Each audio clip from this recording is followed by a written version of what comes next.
Kevin Brown. How are you? Doing fantastic, Armando. How are you today? I'm very good. I'm very excited to have you. Kevin Brown is the CEO and co-founder at LeadSmart Technologies, and your hot take today is plot twist. That is life outside of your SaaS ICP. Tell us more.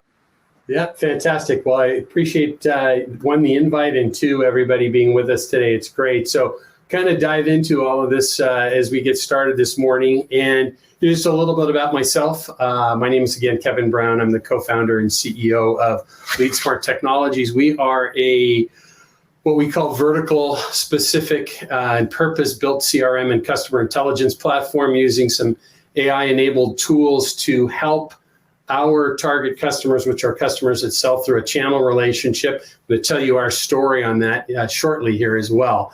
And but we help our focus right now is wholesale distribution and manufacturing, get deep insights into customer relationships in ways that they've not traditionally been able to do. So a little bit about our company. I'll share more about our journey shortly.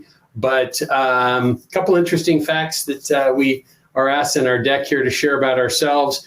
The first one is a little bit career oriented, and the second one is personal life somewhat as well. So I spent last couple of years after university, last year of university, and about another 7 years afterwards working as a reserve firefighter. Kind of weird to now be a SaaS founder, 30 plus years later. But, the reason I share that is when you're working as a first responder in life and death situations, when people call you to actually go do the important part of your work, it's usually their worst day of their life. And as you learn how to manage and handle those things within your life, what quickly you find out is how unimportant some things are and important others are. And that's translated into my business career to be able to really prioritize things well. I mentioned I've had an opportunity to race sailboats in over 4 different countries. I've been racing sailboats since I was a little boy. And the reason that I mention that is that also has brought me tactical decision-making tools in my career. It delayed my personal life a little bit because I waited till I was 40 years old to get married for the first time.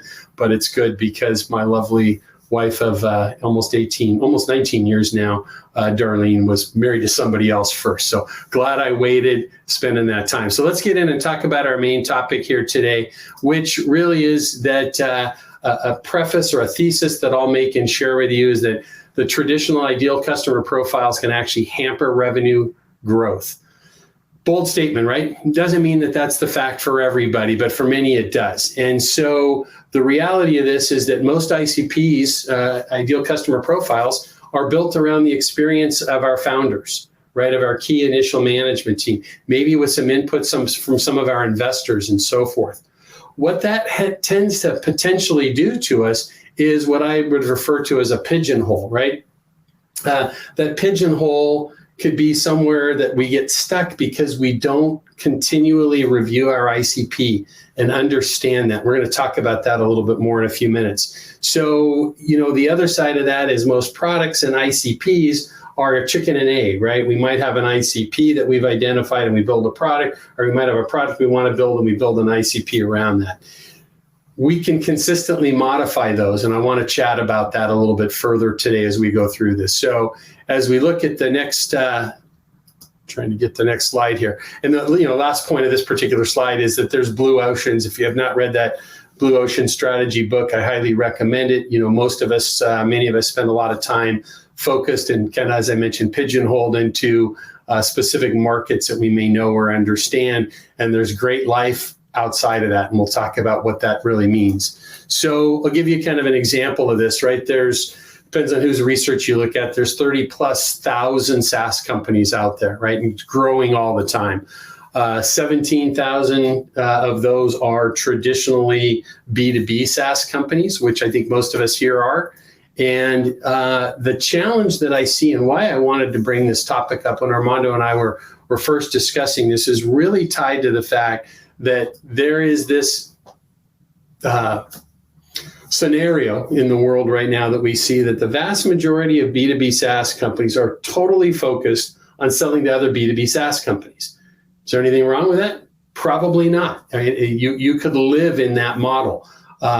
what I'd like to suggest to you is that there is a world outside of that. And as this topic was titled, there's a plot twist to that, right? That we could be thinking about this, because there's potential challenges that come if we're in that world of B2B SaaS, selling to B2B SaaS. Now, your founder, if you're a founder, you might just, that's what you know.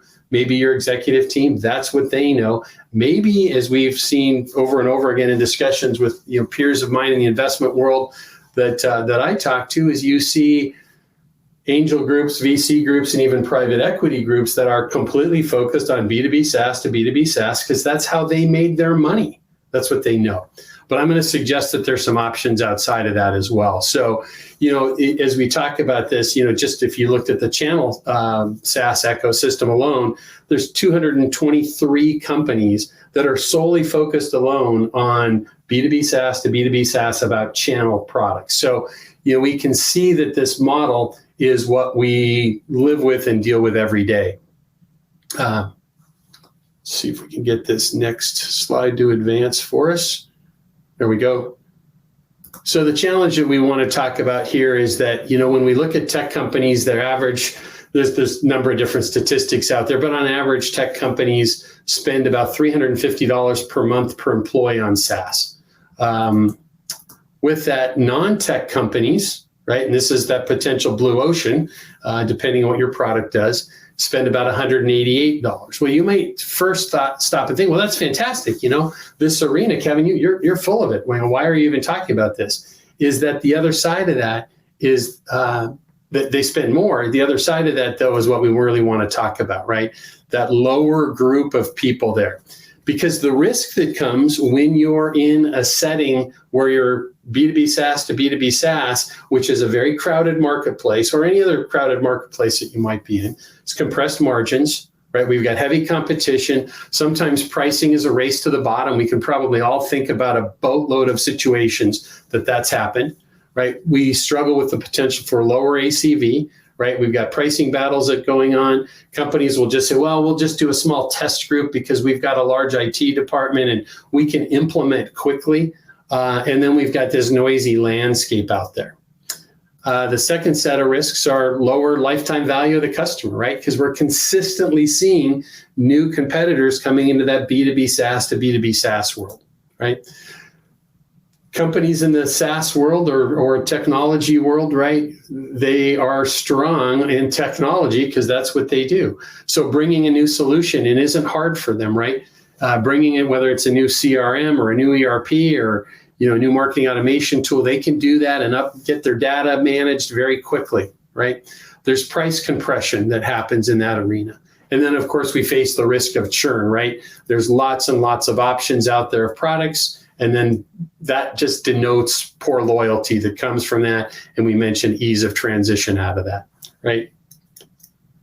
So in short, right, if you do some planning, some research, and even sometimes some slight product tweaks, these blue oceans can start to appear, right? Where else can we sell this? Are there sub-markets? Are there new markets that we can be going after? New markets can overtake original ICPs, right? It gives us that opportunity to look at expanding our product offering, maybe even some product tweaks that can help us with that, right? Then we end up with great potential for growth. So I want to give you our story briefly here, is what we did with our companies. We started our initial ICP was both technology companies and non-tech companies. What we identified, though, with a slight pivot in our product, we had a specific version of our product mostly for manufacturers, was that we pivoted slightly to have an opportunity for wholesale distributors. And in our world, that meant dramatically higher user counts because most wholesale distributors have far more employees. We enhanced that product a little bit. We expanded around it. We realigned how our market focus was to go after this new channel. What did that produce for us? Last year, by going after this new channel, we had zero churn. Our contracts are longer. Our LTV is expanded. We do very little discounting in that setting because we're not chasing others and racing to the bottom. And we've got loyal, raving customers that produce referrals and, more importantly with that, or as importantly, renewals. So takeaways for us today, if I can get Sometimes with the using the slides online here, they take their time in adjusting. Is that we really want to be open, waiting on this slide to adjust here, but we really want to be open to new opportunities, right? We want to make our ICP a living document for us that is going to help us move ahead.